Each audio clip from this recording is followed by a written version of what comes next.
काव्ययोग काव्य संस्था पुणे आयोजित महाराष्ट्राचा लाडका कवी व्हिडिओ काव्यवाचन स्पर्धा 2026 पर्व दुसरे. मी डॉक्टर उमाशंकर वाडीकर, राहणार नांदेड. आयोजकाचं मनापासून अभिनंदन. मी माझी स्वरचित कविता वाचून दाखवणार आहे. माझ्या कवितेचं शीर्षक आहे पाऊस आणि चहा.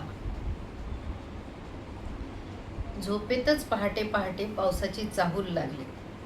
झोपेतच पहाटे पहाटे पावसाची चाहूल लागते. रात्रभर बरसून थकला नाहीस का रे? झोपेतच मी पावसाची विचारपूस केली.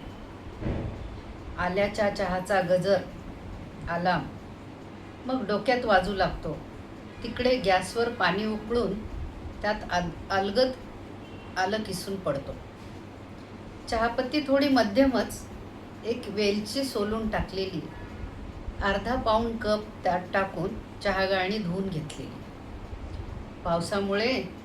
पावसामुळे निसर्ग जणू सजूधजू पाहतोय. चहा आता उकळून घरभर सुगंध दरवळतोय. चहा आता उकळून घरभर सुगंध दरवळतोय. बाहेर पावसाच्या थेंबाचा तो लयबद्ध आवाज.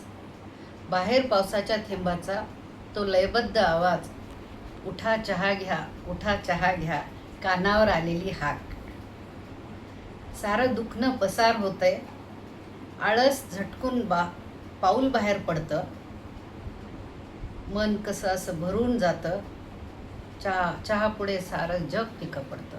चहा पुढे सारं जग फिकं पडतं. धन्यवाद.